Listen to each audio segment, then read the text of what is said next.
Welcome to the Gearbox Podcast with Jimmy Purdy. We're bringing together industry leaders and those in the daily grind. Whether you're a tech looking to level up or a shop owner navigating the business, or just here for some real talk about the automotive world, we're finding the common ground in entrepreneurship and picking up some valuable tips along the way. So buckle up, let's shift into gear. Before we get started, I want to let you know the Gearbox Podcast is powered by the Repair Shops of Tomorrow. It's our exclusive coaching partner. If you're looking to boost profitability, grow your arrow, and streamline operations, RSOT has the tools and expertise to get you there. Shift your shop into the future with the Repair Shops of Tomorrow. I got to Jim. Do I call you Jim or Jimmy? What do you like? Jimmy's good. Jimmy, you Yeah, got it, I've been called a lot worse than that. Oh, me too, man. Yeah. Obviously, I. Oh, you can. Yeah. Amen to that. Well, what's up with that anyway? Yeah. I have no idea, man. Man. Yeah, it's I don't know. I think people have said that to me for they don't know us, and it's like, are we live now? Yeah, we're good. We're rolling. Yeah, let's roll, babe. I don't. The question was, why do people, obviously, there's a lot of people in this space. They do not know me. They've never met me. Yeah. And so, they lash out because I'm a retailer in a business. I started my first company when I was 26, and you have to hear this. I grew up in a retail family, so I didn't even know there was a such thing as businesses that weren't open 7 days a week. Sure, yeah. I mean, so when I launched my first company, I was 26. That's just what we did. I mean, it's like I had no idea. And we were quietly, I was young. I was 26 here in Houston, Texas. I launched this company called Mobile Car Care. And when you saw the picture of me, I was much younger. Yeah, you look the same. Yeah, thank you. I was pointing that out. Yeah. I totally noticed it. It was like a spitting image. Hard to believe, isn't it? Man. How have you aged 30 years? I don't see that at all. It was so funny. I don't know if you know this, but when I did that, Caleb took a picture of it and it floated out there. I'm like, what? I see, don't I look the same? But think about it. We started auto hospitality in 1986. And that was, here I am in a white button-down Oxford, red ties. We had mobile vans that went out, Repair Anywhere, home officer shop, and man, we grew a spectacular company. I started that company with $25,000. I netted $5,000 my first month open, and it never had a loss. And then I sold it November of 1997 for $20 million. And, man, that's scaling a pretty spectacular company. We did 1031 real estate flips. We had no debt at all. I mean, it was just a spectacular deal. And then I launched another company called Repair One and sold it. And then I was actually retired down in Daytona Beach. And my brother, unfortunately, was diagnosed with leukemia. And I didn't think I'd ever be in business again. And Bill Broussard and I were really, really good friends. I mean, I go so far back in the space. People don't know that. I was with Aaron Stokes when he first got in the business. He was part of my original 20 group. Yeah. And Bill Broussard introduced me to Aaron. And then I recruited Greg Sands from TGI Friday. So he was my first restaurant guy when I started bringing restaurant guys into the industry. And so, I've always done things a little different. And so the industry, has, it's been wildly successful for the people in the industry that actually do what I do. It's crazy successful. And I go, well, one of my programs is how can this be wrong? Well, how can it be wrong just to be super nice to your customer? How can it be wrong to say yes to your customer? How can it be wrong to be open 7 days a week? And there's a whole population. And I don't care if you're open 5 days a week, 6 days a week, 7 days a week. It's about just delivering outrageous customer service. Anybody can fix a car. Really and truly, I can buy top flight technicians and they can fix a car. But can you absolutely blow your customer away with outrageous customer service? And that is what I have been doing since 1986. I feel like just to touch on that. Huh? So it's hard to buy that. It's hard to buy a service but it's a little easier to buy the person, right? So if you're looking for a technician, of course we're all looking for technicians, so it's hard. But there's a dollar bill behind that, right? Like Sure. you can pay, but to have a customer go into your business and have a great experience, you can't pay for that.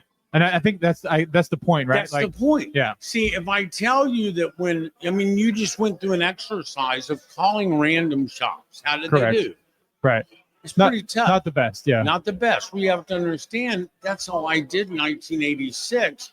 And, thank God, he let me do that because I was just calling around as a 26-year-old launching this company going, how much are brakes? What's your labor rate? Just like we all have done. Yeah. And you tell me you haven't done it, liar, liar, pants on fire. Yeah, that's true, yeah. But in 1986, that's what I did.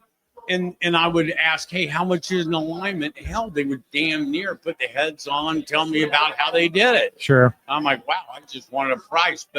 And then I mystery shopped my own company, and it was horrible. He sounded just like that. And so I started recording phone calls with a Radio Shack recorder. Well, fast forward from a Radio Shack recorder to Rilla to all these presentations is every single touch point gathering information, which creates a customer profile, which customers want to do business with people they like. And there's a lot of unlikable people in our industry, and it's not their fault.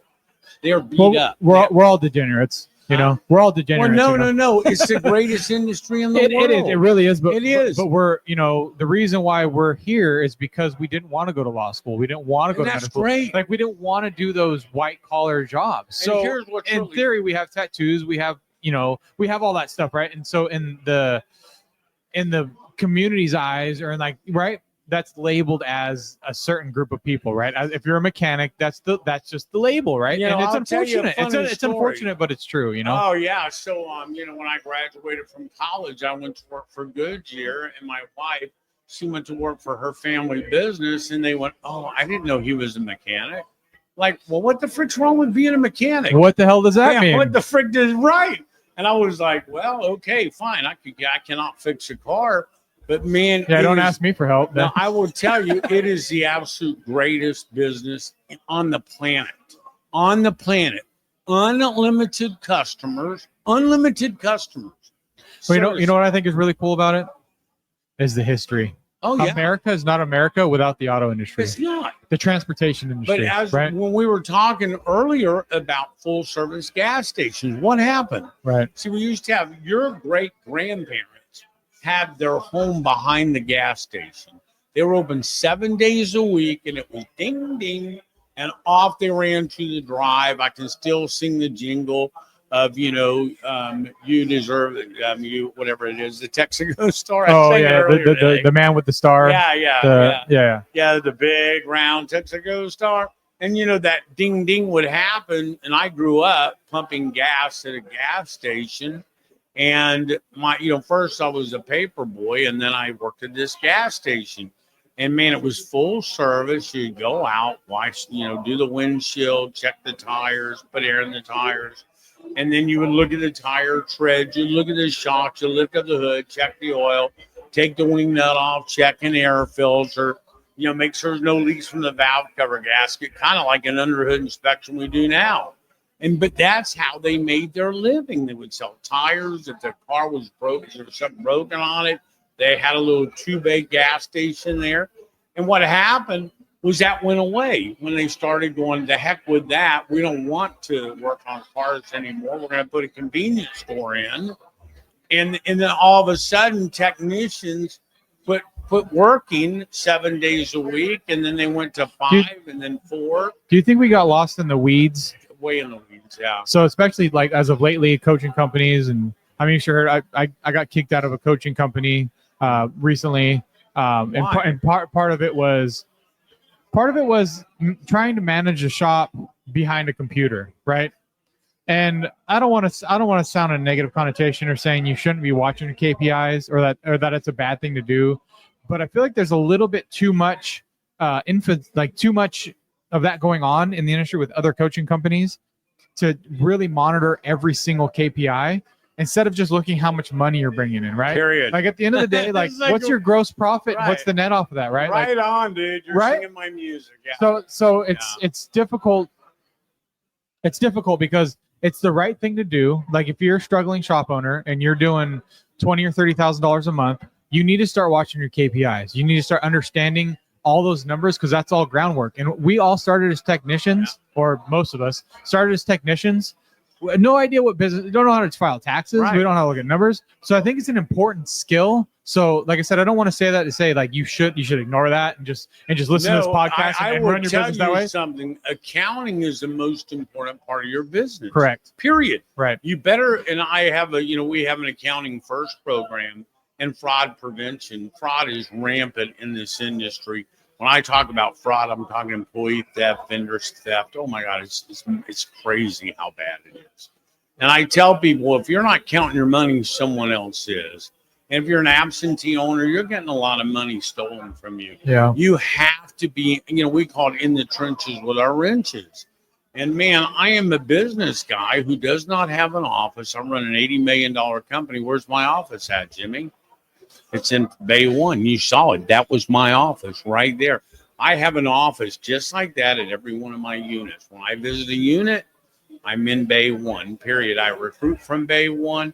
I look at my GPM reports. I get a daily scorecard on my numbers by about 10 o'clock every morning. So I know exactly what my numbers are. I know what my net is per day. I mean, we are tight on our numbers because it's a for-profit business. I'm here to make money, and my customers will pay me big money if I do what? Deliver outrageous customer service. And you have to hear this. If you see what we're doing in there from shop tours, virtual shop tours, live shop tours, meet and greets, all the things that, we really just took a page out of the restaurant industry years ago. And that was really before I even started hiring restaurant guys. I worked at Steak and Ale through college, as a server. And it's like, wow, man, we got front of the house, back of the house. I got table turns, bay turns. Instead of touching every table, I'm going to touch every car. I got speed of service, hot food getting cold food getting hot. And I went, wow, they're seeing 500 guests on a Friday night. What if I can do 500 guests in a month with $1,000 ticket average? I'm in the money. And that's all we do. And it's really, we run it like a restaurant.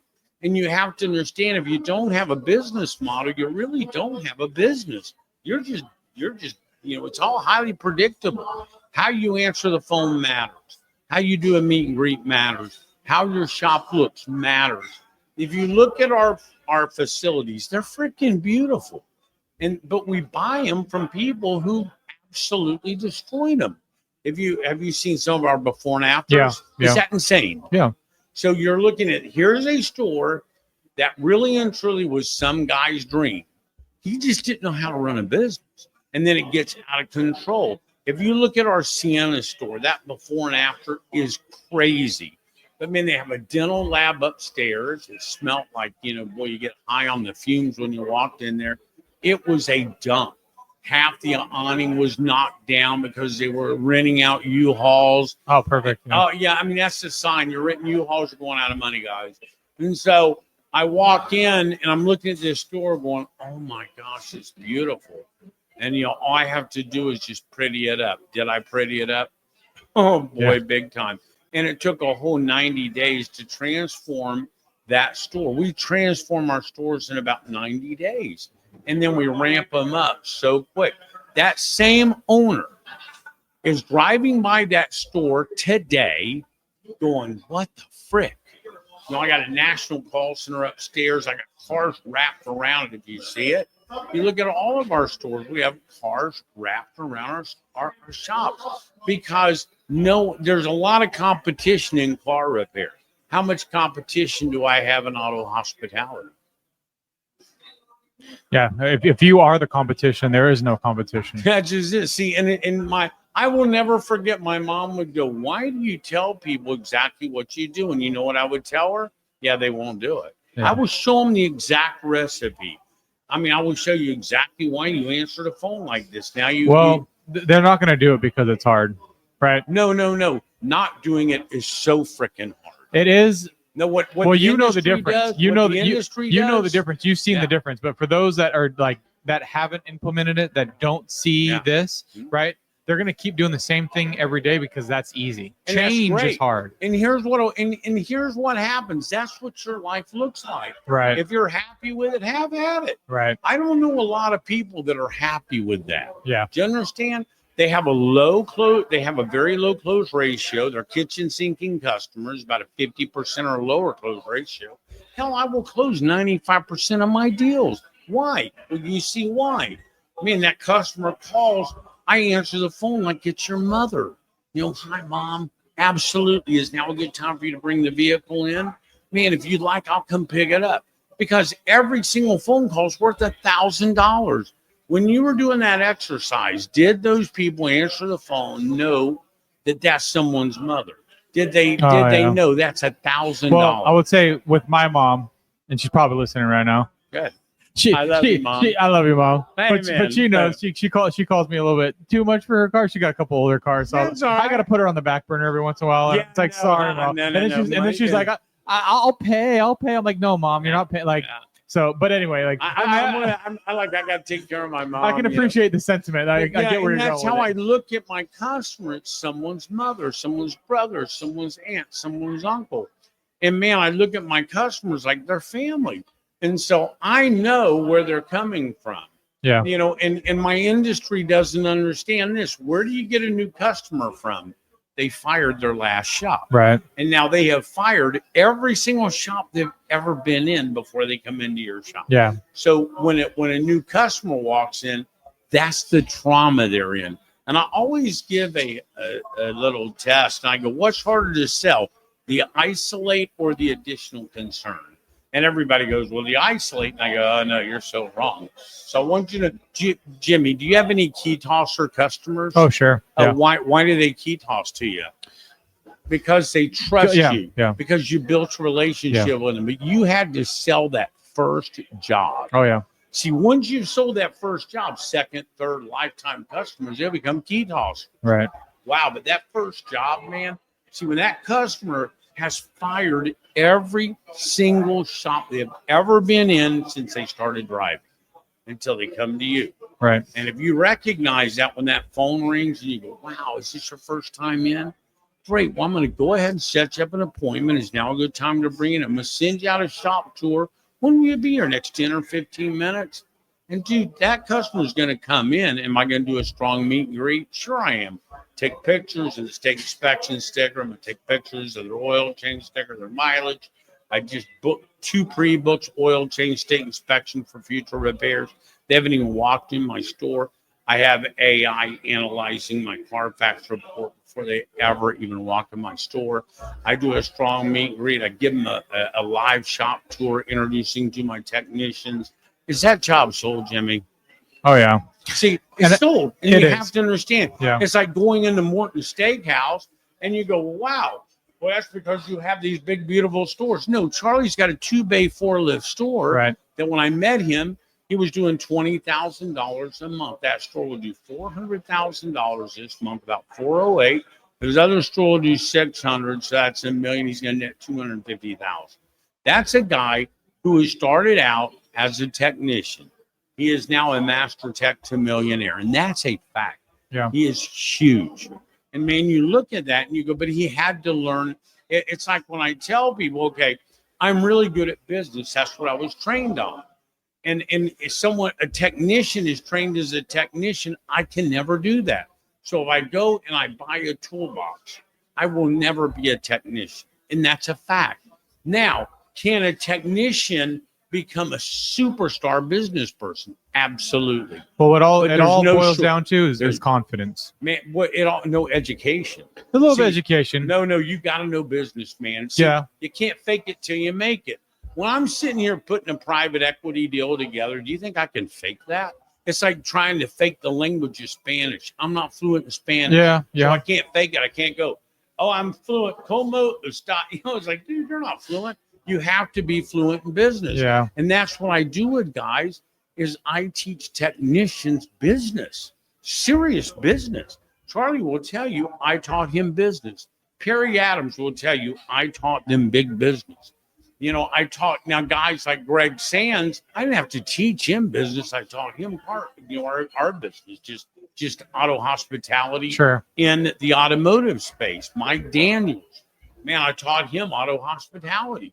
He knew the business, but wow, man, but business is a profession. Sure. The guy I just hired is our CFO. So he has a master's degree in accounting. Guy knows his shit. He knows how to count money. You understand? Yeah. Seriously. And it's not kidding around. If you don't know how to count your money, someone's going to count it for you because they're stealing from you. Right. And so it is truly, business is a profession. It's no different than me going, I'm going to be a neurosurgeon. Well, it's just like techs that turn shop owners. You become the advisor, you become the tech, you become the manager, you become the accountant, you become all these different positions, right?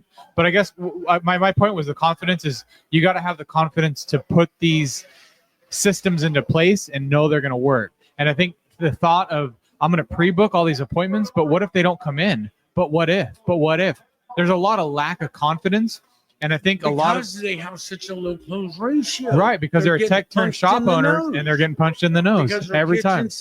Yes. In other words, and here's what happens. So they expired their last shop because of that. And then they come into another shop and they do the same freaking thing. And they go, yeah, no, I'm going to pick up my car. Yeah. See, we break that mold. See, when they call me up, I'm nice. We are so likable that it's ridiculous because we're nice people. And we say, hey, man, we're good news in a bad news business. Seriously. And, man, it just breaks that mold. So by the time that customer hears a nice person on the phone, we set the appointment, we do the meet and greet. By the time I'm doing a shop tour and I'm introducing them to my technicians, wouldn't it be great if I introduced them to you when you were a technician? I go, oh, my God, this is Jimmy, man. He's one of our top technicians. He's going to take care of your car. He's a player with the rest of these. That's his toolbox right there. Hey, Jimmy. And you go, hey, how are you? Great to see you. And then we move on.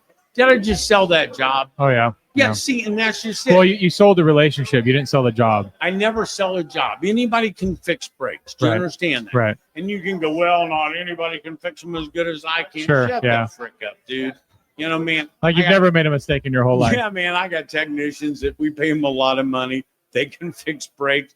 They can do drivability. I have Peter Serendidis is my tech trainer. I mean, he was a national technical trainer for Christian Brothers Napa. And then I recruited him to handle all my tech training with all my companies. And he flies around just teaching my team all the high-tech stuff. He's at Vision. He's learning. And so we groom our technique. I hire stud technicians. That's a fact. I am not a farm league. We are the NFL. So I can pay more because I charge more. Does that make sense? And if a technician doesn't want to work, this will blow you away. Do you believe there are technicians who need to work on the weekend? They need to? Oh, yeah. I think there's technicians that would want to. You bet. Yeah. You know why? Because they want to fish Monday and Tuesday when they're going on the lake. Yeah. No, it's crazy. See, it's a mental hurdle. Well, they're kids too, right? Like you don't know where their kids. So maybe the kids are somewhere on the weekends with their mom, right? There's an entire population of people out there who need to work on weekends. And it just blows me away. I go, okay, well, here's what I want you to do. When you're shutting your store down on Friday, watch your technicians grab their tools, put them in their car to go do side work. Sure. That's crazy. Why don't you just keep your store open so they can fix your customers' cars? Yeah. It's crazy. And then you go, well, Delta Airlines has technicians that work 7 days a week, are working on weekends, UPS. Only in the smallest of independents is this like a cuss word. And they're struggling. I want you to hear something. Because I'm open 2 additional days per week, I have a 3-month advantage. Is that crazy? That's true. Yeah. That's 3 months of business that I get that hits straight to the bottom line. And that allows me to do what? Pay my technicians big money, full benefits, 401k. Man, my top guy made $250,000. I have a lot of them making well over 200. It's serious. I have service advisors making more than most owners out there. because we run a high performance business. You see it. It's amazing what we do and what we're doing with AI. Not to, I saw a podcast the other day and the guy was just yelling like, wow, man, I know who he was. But, it's Yeah, hard nobody knows who that guy was. to, do you know, did you see it? Yeah. I have no idea who it was. Man, Uh, I tell you, I can get rid of a service advisor by pushing a button. Yeah, man, dude, you're work. And here's the deal. I look at, we have a whole AI division in our company, and it's wicked good. I mean, you're seeing pieces of it. You'll see more tomorrow. You'll see how I really use it. And my mission is high technology yields higher customer contact. See, I love my service advisors. I love them talking to my customer. I don't love them with bottleneck work that they're doing. I want them to be the liaison between that customer and the technician. My technicians work together with my service advisors.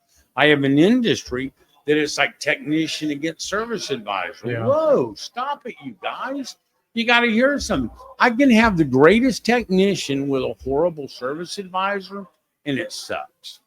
I can also have a great service advisor with a technician who doesn't trust, and it sucks. What if I tell you, why don't we get a great technician and a great service advisor, the best money can buy, and let's have them work together as a team. The two become one, because if you're a great technician, you got to have a great service advisor. You got that? If you're in a business and you're a technician, you know exactly what I'm talking about. right. You go over to the guy to have the service advisor that can close deals. Right. It's Absolutely. like you hide the ticket from Bob. Bob can't close. Yeah, you got anything? Nah, I got nothing. Chuck, are you available? And Right. it's the truth. See, that is really the truth. Instead of just going, why don't we just go, hey, if this guy can't sell service, nothing personal, but you can't work for me. If this guy can't fix cars, nothing personal, you just can't work for me. So let's hire the best money can buy, front of the house, back house, and put them together. Yeah. Oh, it's magic. See, it's magic. I do not allow bad attitudes in my business. Got a bad attitude? Sorry. And we used to kid around, and whether it's front of the house or back of the house, I do not allow bad attitudes. I refuse to give someone a check and then they tell me I suck. Well, you're fired. Sorry. You can't do that. Yeah. No, it's the truth. No, there's a lack of respect for sure with the new generation. And I mean, I'm fairly young as an owner, so I've definitely been put through the ringer on that. Yeah. Right. I'm supposed to be an equal. I'm supposed to be, if I'm not on the floor hustling like they are, like, who's this guy? Right. Like, and there's that sense of entitlement, right? And there was a time when I would eat my food in my car because I didn't want to see anybody watch me eat lunch, right? I figured if I stopped to eat lunch, then I would be looked down upon, right? Like, I'm supposed to, and I wore it as a badge of honor, right? And I think a lot of shop owners do. They wear that, I'm so busy, right? And going back to the phone thing, a lot of these guys are answering the phone and saying, oh, I can't get it till Monday.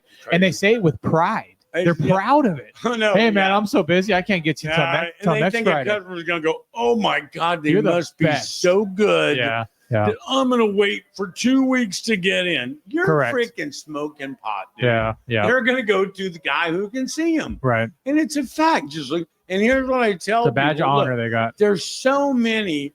I mean, and it's like, wow, I did, we scaled Adams, as people know, when I got involved with that store. We averaged about $3 million in annual revenue. I scaled it up to $12 million. My record month there is $1.2 million in a month. We sold 1.4. I delivered 1.2. Those are monster stores. My average store last month did $670,000. You can make so much money at this business, but you're not going to make money racing to the bottom on fixing cars.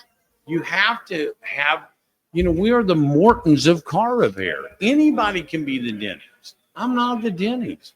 Man, I'm going to charge a fair price. I think the technician trade is the best trade out there. I think that my industry undersells themselves. Do you understand that? Mm-hmm. It's freaking hard. And I tell my technicians, man, I know it's freaking hard. You're so worth. I'm going to pay you more than anybody else can pay you because they're worth it. And man, oh man, what's my turnover? I employ about, I guess, probably a couple hundred people at least. We have like no turnover. Why? because my gosh, they have a great environment to work. They're slammed with cars, unlimited hours. It does not stop in our business. I don't know what we did today. We probably did 40,000 over there today. We did 40 yesterday. A $1.2 million a month is averaging 40,000 a day. My record day over there is about 80. I think it's 84,000. I do a lot of 80,000 a day. And now, how many people did you see, Jimmy, in my class that will tell you, oh yeah, we banged out a 50? That's in a day. You sold a $50,000 a day, and it's not that hard when you really perfect the system. And what happens is our industry thinks you have to fix the car today. Well, you don't. It's about getting it diagnosed and taking care of their transportation. That buys all the time in the world. Yeah. And that's kind of the game changer. It is. It's dividing and conquering a little bit. And I think it's been eye-opening for sure to see that process, because part of the DVI problem that I have is that it takes 45 minutes and then it goes into an advanced assessment, and there's just no way to make customer contact for 2 to 3 hours, right? Because you need to do the inspection, sure, but then you also need to figure out why the car's there, right? And then you have the first phone. Okay, well, we need to do an event. We need to check, and we've actually slowly in the last month or so have just been giving the technicians time to just figure the problem out. Hey, just do the thing, right? Just figure out why it's leaking. Oh, it's probably going to take me a half hour, whatever. Well, do whatever you got to do before we contact the customer. You were here a little late yesterday, so you weren't able to go through really the rack attack, true pit stop deal. And here's kind of where people don't get it. Okay, now you're a top tech, right? You're a great tech, correct? What does it matter? Whatever. I mean, if I said, hey, I can fix almost anything. If I said, can you pressurize that freaking cooling system and do a block check on it? It's not going to take very long. Well, the problem, and on that note, is like it's hiring top techs, right? That's the important thing. Yeah. So can you do that for me? And it's going to probably take you 10 minutes. Sure. I'm going to pay you whatever you want. See, that's the difference my industry doesn't get. Yeah. It's like, dude, I'm going to sell the job. Tell me what it needs. So if you need a .5, you need 1 hour, I freaking don't care. I'm going to sell the job because I've answered the phone right. I've done a strong meet and greet. I've done a shop tour. I'm on a speed rack, pressurize it, block test. I'll pay you the hour. I'm going to sell the job. I close jobs. I have about a 95% close ratio. On an ISO broke like that, it's freaking 100% damn near. They don't leave. Why would they? Do you see that? Yeah. So you see, my industry doesn't, should you make them check the crowd for free? No, they're studs. But if I miss his sell, that's on freaking me, not him. He's paid. Flag it, dude. It's yours. That's on me. But, man, for me to miss his sell, that means that, man, I went for the presentation. For some reason, didn't buy it. I'm going to tag team someone in. I'm going to bring the customer out. I will bring the customer in, do a show sell live with them. I mean, man, I will do a next day satisfaction callback, reopen miss sell the next day. See, we are relentless on selling jobs because I need to sell jobs because we're total integrity. If you operate with that type of, just intensity, why would a customer go somewhere else? If you are super honest, so from Polaroid cameras to now, I will walk you underneath your car in my spotless shop presentation station sitting there, showing you, here's what's wrong with your car. There's the water pump leaking. Here's what I'm going to do to it. Here's the Moto Visual, my presentation station. Here's ChatGTP showing you this needs to be done or it will cause engine failure if it overheats. Is that a fact? Yeah, sure it is. Yeah. So that's what we do. What customer doesn't go? Yeah, fix it. Right. Go ahead and pull a loaner car around and off they go. Period. And then while your vehicle's in, I'm going to look over and make sure it's in tip-top condition. See, what happens is the industry misses that. It's about speed of service, speed of sales. Get them out of there. I can tell you, if you're doing a check engine light, for example, the industry goes, I got a minimum diagnostic fee.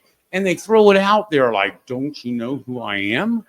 Yeah. I go, wow, how about if I go, it's absolutely no charge to have my certified technician inspect your vehicle and determine what's wrong with it. Now, am I paying my technician to do that? Well, sure I am. So. Yeah. Sure I am. See, that's where my industry, Right. I put the pressure on me to be great at what I do. Yeah. I And mean, see- there's a talk like the retainer, right, when it comes to advanced assessments and high level diagnostics. I'm But I going to feel like, sell the job. well, I feel like that's a small percentage too, It's though. so small. Right. It's like you got to understand, I do not work on cannibalized cars. So what does that mean? So if and you got to hear this. So let's say a car comes in my shop and it's been freaking cannibalized. It's not my customer, dude. I have people that are working on that car, but I'm not about to work on that car. That's not my job. Do you understand that? Seriously. And so I'm not going to go after some hacks who have hacked up this guy's car that I can make zero money on. Is just not for me. My customer offers world-class service, and that's what we deliver, world-class service.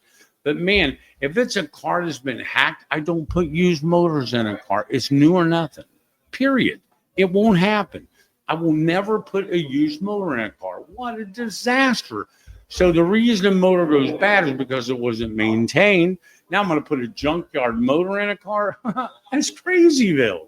You know, it's not how I make money. Right. It's like, man, if your vehicle needs a motor with the type of clientele I have, it's new or nothing, period. And people go, oh, really? Yeah. And all you got to do is tell them it's going to be $44,286. I've already ordered the engine. I'll take care of it. I'll get back with you in a week. Here's your loaner car. Right. Period.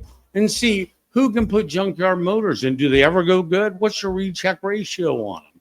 Man, I quit doing that 15, 20 years ago. Like, no freaking way, man. Yeah, it's not worth it. None of it It's not doing the service, right? It's not. See, and You do it twice, and you could have, and that was twice. And I mean, that's more money than it would have been for the new one. It's insane. See, I did transmissions for a long time. Oh, in my, man. yeah. So I was a transmission God be only. with you. Yeah, I was a transmission shop exclusively for many Oh, years. So man. Oh, my a lot of this stuff is like definitely not usable for that, you know. But once you're in the Oh, general, it is. once you're in the general auto and your maintenance You got to field, hear it makes something, sense. kind of pump your brakes on it. See, Yeah. so a customer comes in, has a bad transmission, they're going to spend $4,500, $5,000. Let's just say on a round number, okay? Sure.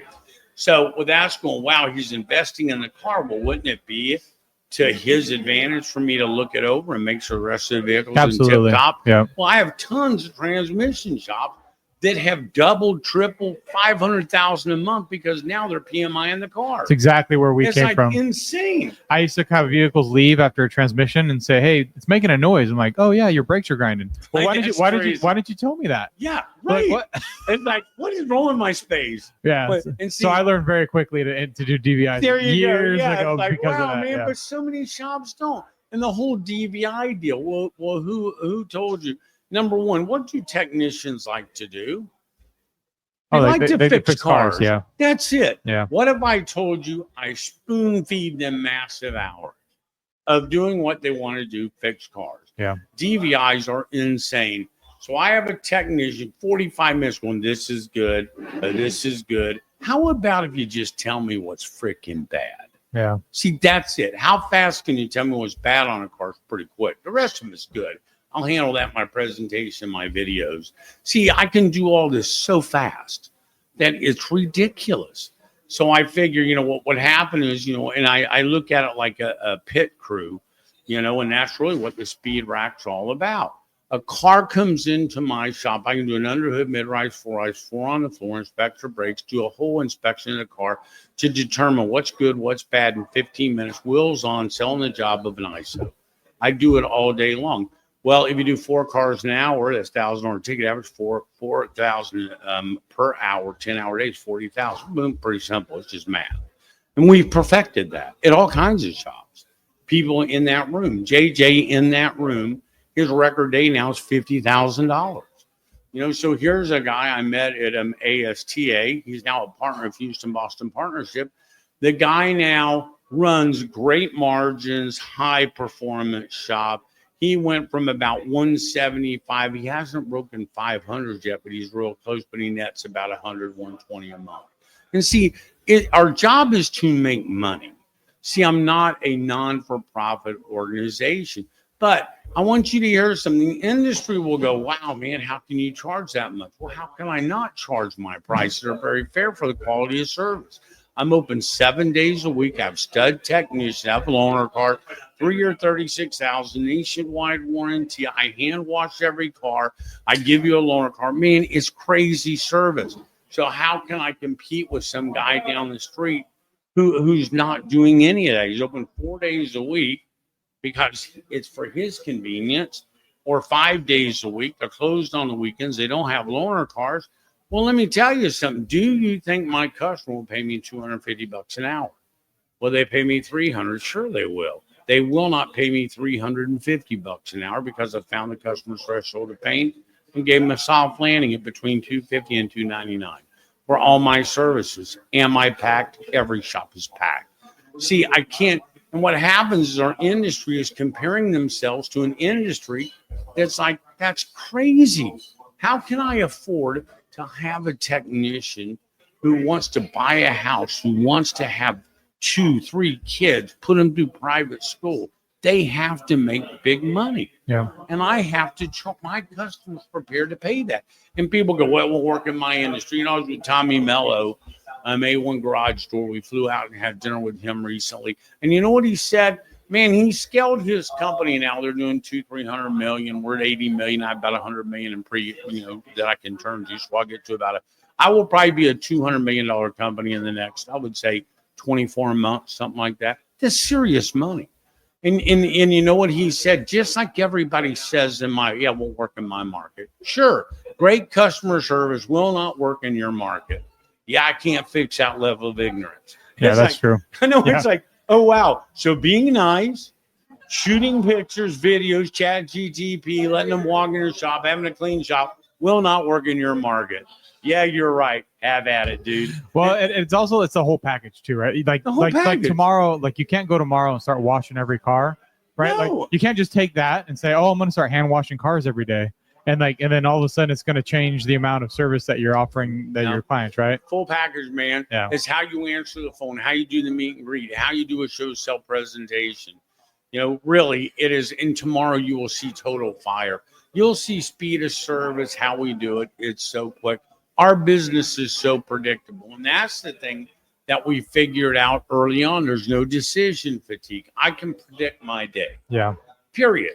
If you take a step back, I think you can. Sure. I think a lot of us as technicians, we love this industry because you can't predict it. Sure you can. Well, no, but stay with me for a second. So as a technician, every day there's a new problem, right? That you get to solve. And you could take some cars and say for the most part, you're going to have this. I just wanted you to hear. But there's a lot of the diagnosis is what people like. The 95% rule is they all come down the same assembly line. Correct. You know, back when Jeff Sweet started Identifix. Well, how did he start Identifix? I've known Jeff forever. Back when you used to have to call him on a phone, because they all break the same. So now you have direct tip, which will give you a pretty good pattern of, hey, if this happens, this is probably 99% of the fixes across America. Yeah. See, it's really that predictable. They come off the same assembly line. Yeah. And you know it as well as I do. If you hear this, that's probably what it is. Go ahead, scan. Is that coil bad? Oh, good guess. Come on. No, and you just have to hear it. It's that predictable. Yes, there is that 5%. That sucks. Sucks for you, sucks for me. You don't make a lot of money on the 5%. The 95% is so predictable, you make a ton of money on it. You think people get wrapped up in that 5%? Crazy, yeah. Sure. And then they run their whole business based on the fact of the 5%. Oh, man. Yeah. And now you got to hear me. Nothing personal, guys. But you know that guy who says, hey, man, when the dealer can't fix it, they send it to me. I go, wow. So they're sending you all their headaches and you make no freaking money? And then they get to fix all the gravy. Yeah. It's like, are you nuts? Yeah, I don't want that. I'm not that guy. I've became that. I was a transmission specialty shop, so I got all the other shops' transmission problems. See, it's and a I slowly became into like that shop that they send me the nightmare stuff. Right, and we've gotten good at fixing it, but it's not a system that I can evolve. No, it involves scale that. Scale that company. You can't. See, but I can scale what I do. Right. So, I can scale that really big time. I can scale auto hospitality across the country. But also, if your goal in life is to be that guy, right, that's your level, that's your success. That's okay. And that's okay. That's okay. It is. Yeah. That's not going to get you rich by any stretch of the imagination. Maybe they don't want to be. That's fine. Maybe being rich is them being that guy, right? And I'm You're the you know hero. what? You're the hero. No, here's what I love.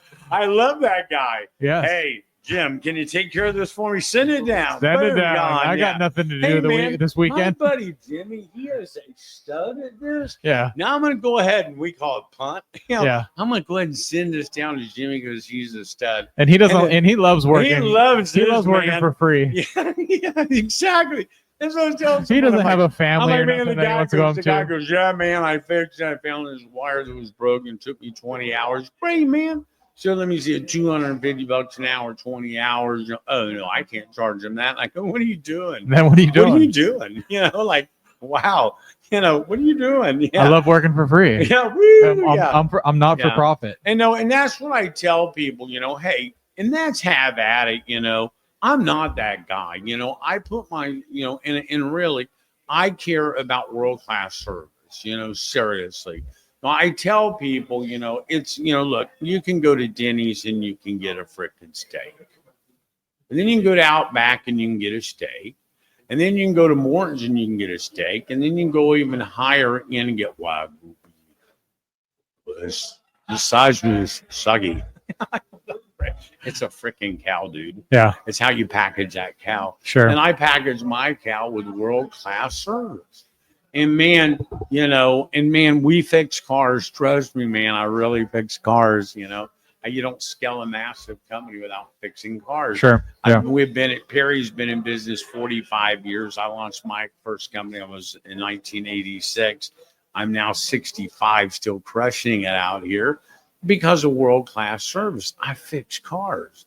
But man, I don't put junkyard motors and no interest in that. I think the biggest revelation I've had in the last few years is realizing that if you want to be a business owner, you have to be a business owner. Period. It's a business. Yeah. Yes. Yeah, it's a business. You will never ever be a technician Nope.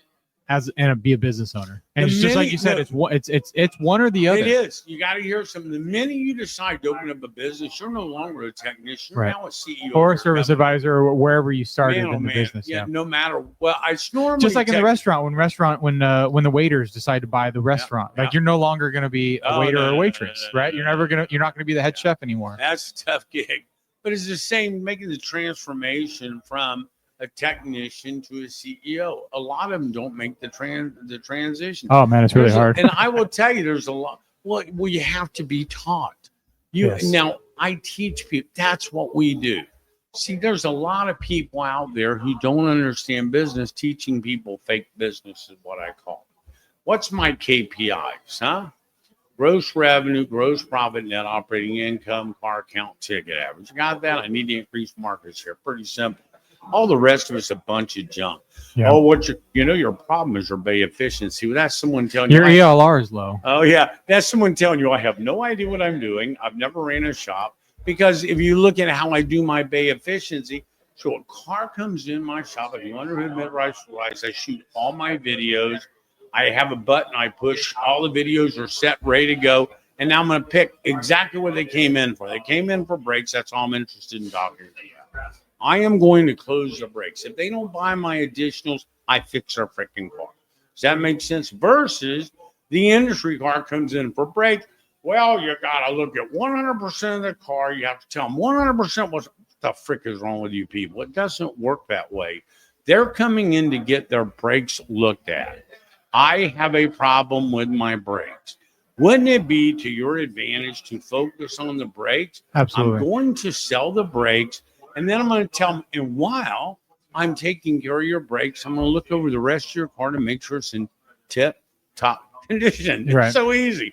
I'm going to give you a call in the next 30, 45 minutes to update you on your brakes and also go over the inspection report. Is this going to be a good number? or even before that, and the way we present it is, yeah, we're gonna take a look at that, but when your car gets here, just so you know, we're gonna look at everything as a whole. That way, there's nothing we're missing. So we let them know before it comes in, but I guess the sales process is one and the same, Kitchen right? sink, dude. Yeah. If you throw it all at them at one time, you're just like everybody else. Every person they fired, and they will fire you, Yeah. and they will move on. See, it doesn't work. How long does my industry have to go? Yeah, it doesn't work. I heard there was a major training company finally went, yeah, this is right. It doesn't work. Yes, it doesn't work. As you watch us have a massive close ratio, because I have to meet them. I have to know them. They have to trust me. And that's what happens. We build such a high level of trust right away.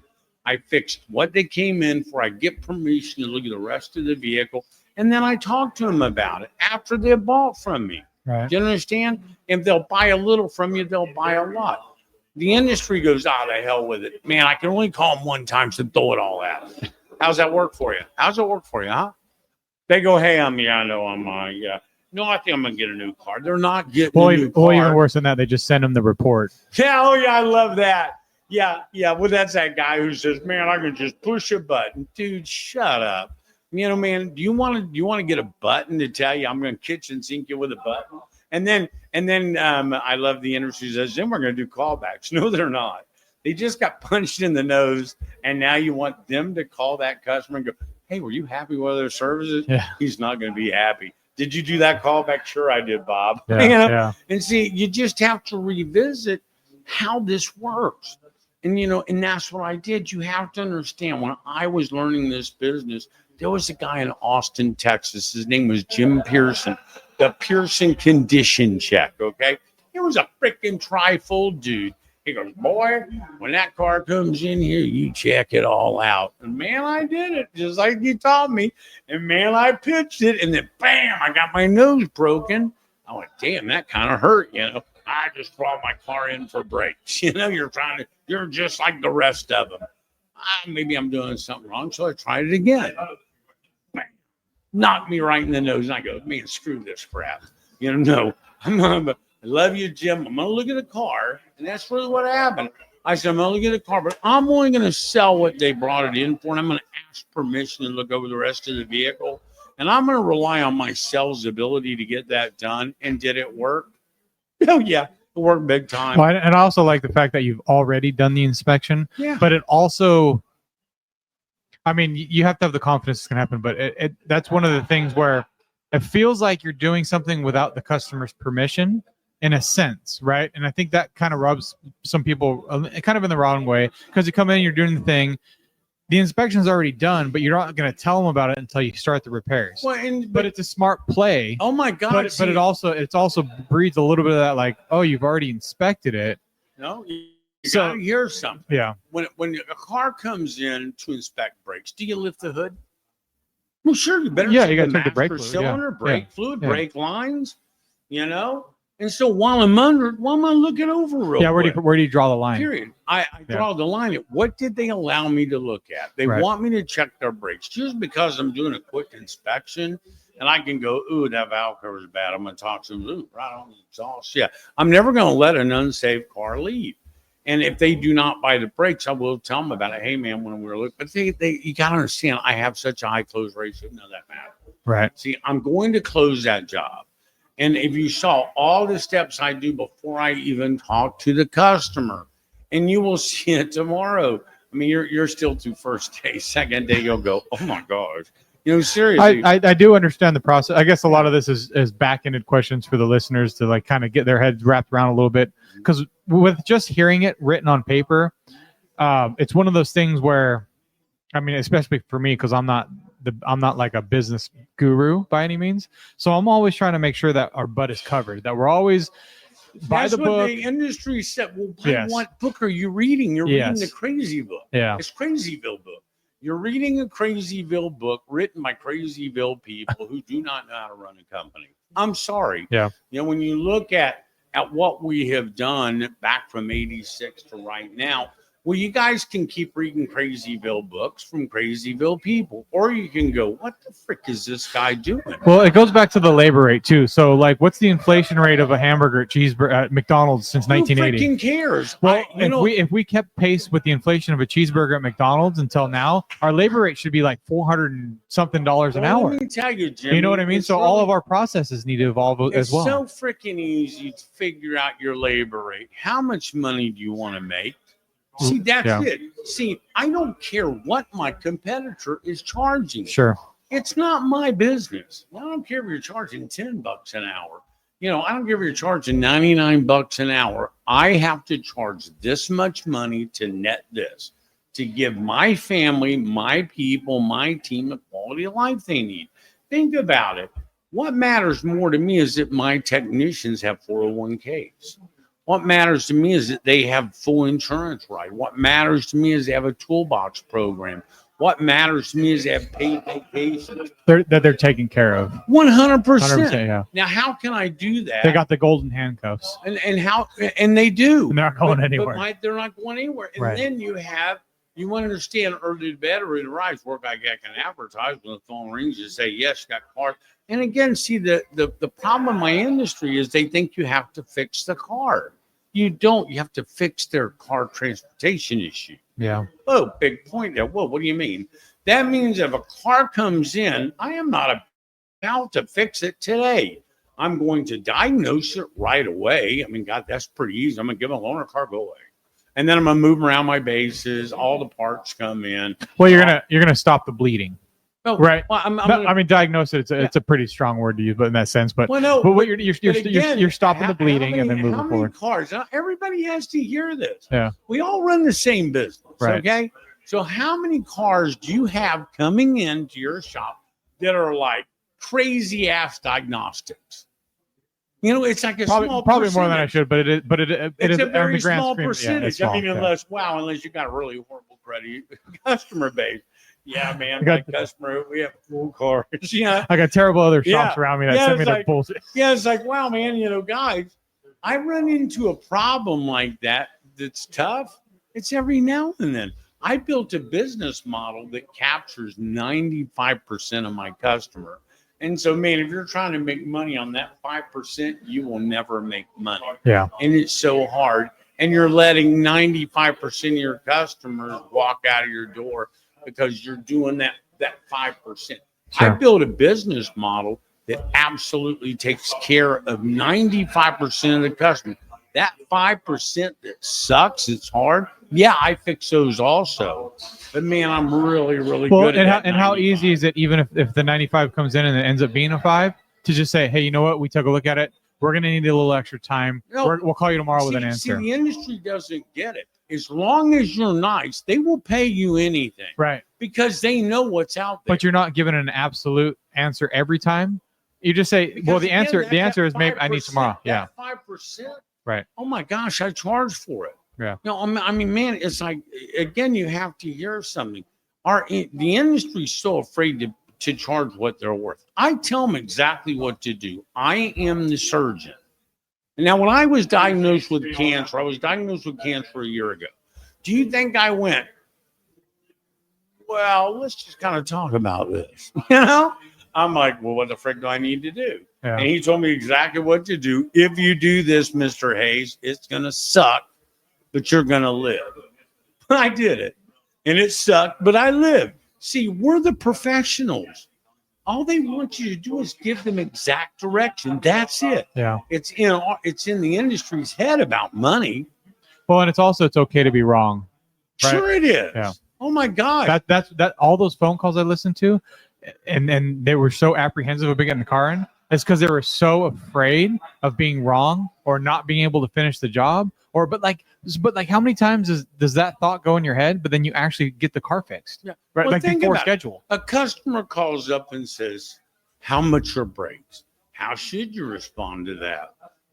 I don't. What type of concern are you having Right. with your brakes? And then that's a direct You're question. not a technician. How gonna do you know you tell- need brakes? They're going to no. See, that's condescending. No, I mean I wouldn't See, say that, but I you know, get my but point. my point is to stay on the script. Right. What type of concern are you having with your brakes? And then they tell you, because it's a direct question, well, man, I'm hearing a grinding noise every time I apply my brakes. Well, pair that right back to them. Well, anytime you're experiencing a grinding noise when you apply your brakes, you need to have that inspected. You sound like you're pretty damn smart.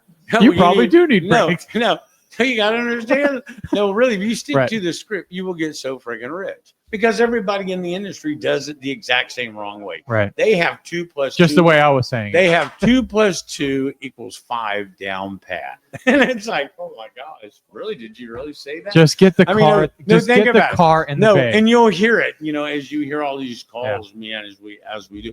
And they'll go, well, what size brake rotors do you have? Who the frick would know that? You're gonna make Yo, him get hey, out and go grab a do you- tape. Go do you grab a have- tape do you measure. have it now? Take Do you your have wheel it off. Now, what type of brake package do you have on that Range Rover? Like, dude, I am rich. I drive a Range Rover. I have no idea what brakes are. Do you understand? See, my industry doesn't understand it when you're talking about a brake caliper. Jimmy, you know what a brake caliper is. Why would a freaking customer know what a brake caliper Yeah, is? they're not supposed to know. Why they don't know? It's not they don't supposed to know. This is our profession. I Right. tell people, Jimmy, I go, look, I'm not a heart surgeon. Here's what my heart looks like. Yeah, right. I can draw a heart with an arrow through it. Well, just like with your medical, it's like it's you like, don't know what that stuff is. No. Just When tell me what to just do, tell me Doc. what I need. I'm going to Just do tell it. me what you to know? do, Doc. And see, that's just it. And so when a guy's throwing all these parts out there, all the customers go, oh, God, I wonder what that is. How much is that? That all they- sounds expensive. They honestly have no idea anything about their car. Why would they?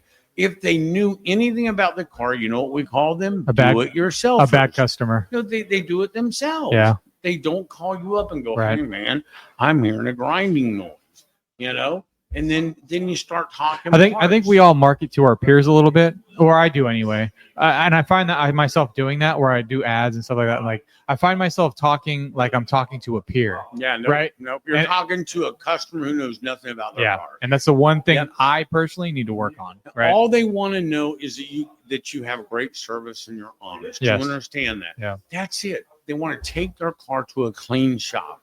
They don't care when it's fixed as long as you give them a Well, car it's to like drive. putting a technician on the counter. Like, Yeah. don't do Not that. good. No, yeah. Don't do that. But see, it's like and it's also. But it's all coming from a good Hey, place. now It's wait, coming from now their heart. coming from a good place. Yeah. Do not let Todd Hayes work on your car. See, it's the same thing. Same thing. You know, Yeah, it's yeah. like, oh yeah. No, I'm serious, man. I can BMI a car, but they tell me I definitely yeah. wouldn't let you change my oil. That's pretty unfair. I've You never make me changed- super I have nervous. never changed the oil. No one here's what's really crazy. I tell people, oh yeah, man, I PMI that car, and they go, yeah, right. You got air gun elbow, and I do because I take the lugs off, and I go, hey, some put this roll on the ground for me. But I do under mid rise, full rise all day long. That's what I do, Yeah. and we lead from the front. So not only, in my world of business, I've been doing this for a long time. I will not only teach you how to do it, I will show you how to do it. And by golly, I'll do it with you. And I work a full day. Prior to cancer, I would not leave that store until we hit 40,000. I mean, man, we crush out $40,000 days, and people go, "Yeah, it's crazy." No, it's not. It's math, guys. It's math. It's car count. It's saying yes to your customer. My gosh, all you have to do is get the car over the curb, tell them what's wrong with it, give them a ride home or give them a loaner car, and as long as your car transportation needs are done, you can fix their car. Yeah. Nowadays, Uber, Lyft. So many There's things. so many things. Yeah. But see, my industry say, nope, I'm booked for 2 weeks. I'm like, how can you possibly be booked for 2 weeks? It's crazy. You're understaffed is why you're booked for 2 weeks. Absolutely. Yes. Period. Yes. And you can't hire technicians because Because you're not paying a enough. price and you're Yeah. not paying them. And you got a dirty shop and you look just like everybody else. It's like, wow, this is a freaking vicious cycle. Yeah. And I go, well, here's what's crazy. I tell people, in the industry, says, "Oh, just raise our prices." Well, you can, but you better offer service with those prices, Sure. or you'll just get really too high.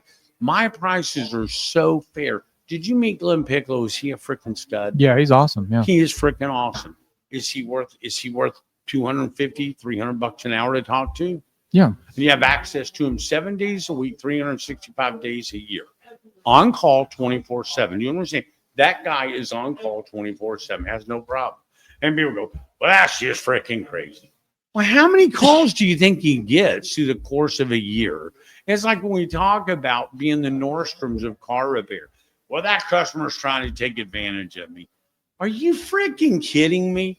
So this customer, You got the has wrong nothing- customers. Well, There. he has no. Your mindset is so wrong. This customer is trying to get his car worked on. You think that he has nothing better to do than to bring his car in and try to take advantage of you? Yeah. Are you freaking nuts? See, my industry is that jaded instead of going, wow, this customer is yelling for help. And I say, yeah, I can get to you in 2 or 3 weeks. Yeah. You know, well, they're looking for someone who can help them right now. It's like calling 911, you know, can you hold, please? I mean, think about, We've all been there. yeah, but because we're understaffed.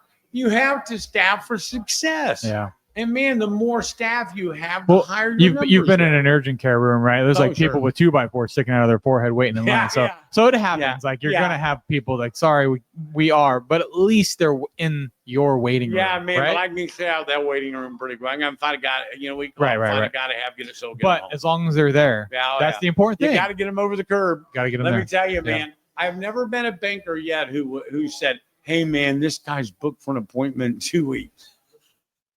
Right on, dude. Yeah. Can you cash that check yet? No, Yeah. yeah, it doesn't count. Yeah, it doesn't count. Yeah, no. it doesn't count. And you know, when we tell people you got to do it right now, because here's what happens. Oh, God, it's like so funny. You think about it. How many times do you think this happened? Yeah, Mr. Jones, he's got an appointment with me in 2 weeks.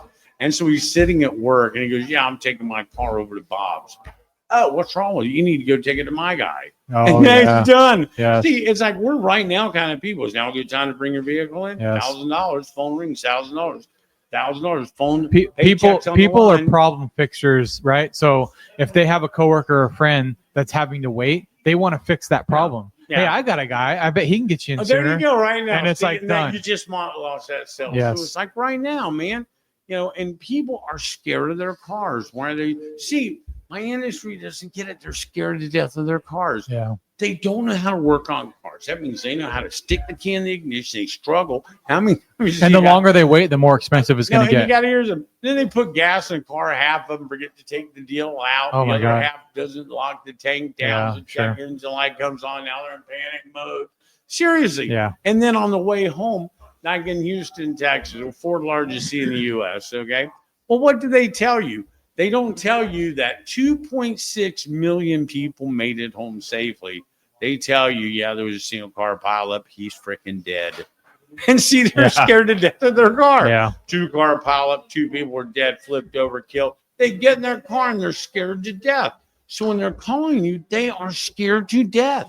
See, my industry can't see that. No. Look Well, we through see the it from- eyes of a customer. We see it through our own lens. Yes, and they can't see Yeah. that. And All, if all I the cars that I've driven I that will shouldn't be on the promise you road. right now, Jimmy, if you get that out of being down here, you just made massive strides. Sure. That Yeah. man, they do not see out of your eyes. They're scared to death. Wow, mom. But don't use that knowledge as a weapon. No, use it Use as it as customer a power. service. Yes. Customer service. And I think that's maybe what we're afraid to do is feel like we're taking an advantage of their fear, right? no. So it's like, but you're doing them a disservice if you look at it through your own eyes. Like I'll drive a car home with loose lug nuts because Okay, I know because I've so done here it you go. Now before. watch this, now watch this. So this is that fine line. Yeah. So in the state of Mass, you have to check ball joints, okay? And so I mean, it's a serious deal. Is a ball joint separation kind of scary? It's not a good thing. It's So not you're fun. driving down this road on I-10, you have a ball joint separation. Well, I love this. Well, how long will it last? Oh no, it needs your immediate freaking attention. Period. It won't pass inspection in the state of Boston, in the state of Mass. You need it done now. Well, it's not supposed to have play, and it has play. So Period. No, that's it. it. See, no matter what. no and or but. Yeah, That's it. And see, then you have a technician. That's not that bad. I've driven cars for Yeah. years like that. You're a freaking technician. Yeah. Hell, but still, it's like, wow, they're not technicians. They don't have. We duct tape. underrate our knowledge. Yeah, they don't have duct tape. They're scared to death. Yeah. They honestly are scared to death of their car. And my job is to go, you know what? I'll just come pick up your car. Do you feel safe driving your car? Do you know if you ask that question, how many of your customers go, no, I really don't? Absolutely. Great. Well, come pick it, but no one does that. That's huge that you said that because It's one of the questions I get is like, should I tow it in? I was like, There you go. and that's what I ask him. Do you feel safe driving? There Well, you not go, really. right Well, then there. tow it. Yeah, Like, don't. Why are you or- asking me? Or I just go pick it up for them. Yeah. You know what, yeah. man? See, because we know, it's probably gonna be safe to drive. Oh, yeah. I'm like, yeah, of No, course they- it's good. They drove For it. me, Yeah. it's good for me, not Now, for here's you. what So here's what think about it. They pulled their car to the driveway, and it was fine yesterday. And so now they're calling me up. and they're scared to death. And I go, wow, do you feel safe driving it? No. Well, great. I'll just come pick it up for you. Yeah. Because I will pick it up. I'm going to be fine. And I get the car over the curb, and what's it worth? $1,000. $1,000 ticket average period. It's so easy. Yeah. So anyway, it's been fun. I know we're probably out of time, are we? We good? Oh yeah. No, we're yeah, that was a good one. Oh, good. Yeah, we'll keep it there. Yeah. Yeah, Jimmy, I had a great time. I appreciate you having me here. This is pretty awesome. I'm really so glad you're here. And so, just unvetted, whatever you walk away with after tomorrow, today and tomorrow, tell the industry what you saw. Honest feedback. That's all we need. That's all I care about. Mr. Todd Hayes, Auto Shop Answers, Auto Shop. Well, I'll let you do it. I'll let you do it. Yeah, just Auto Shop. Do you remember them all? Auto Shop Answers in his family of business, AutoShopAnswers.com. And then, our private equity is Houston Boston Partnership and the Adams Automotive family of businesses. Most people know about us. And now I want you to hear something, Jimmy. Do you think I have a passion for the industry? I can tell. Yeah. I love it. I really want to help every single person in this space.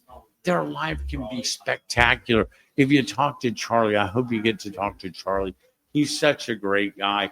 And he goes, I just didn't understand Todd's math, and now he does. Well, now he is very successful. He runs an amazing company, taking care of amazing people and amazing customer service. It's awesome. It's spectacular. Yeah. All right, Jimmy, Great thank thing you you're doing so here. much. Yeah. I appreciate it. Yep. Love you. Thanks for having me on. Hey, sorry to cut in, but I got to let you know about our exclusive coaching partner of the Gearbox podcast, Repair Shops of Tomorrow. If you're ready to take your shop to the next level with proven strategies for profitability, ARO growth, and operational efficiency, visit repairshopsoftomorrow.com and start shifting your business into high gear.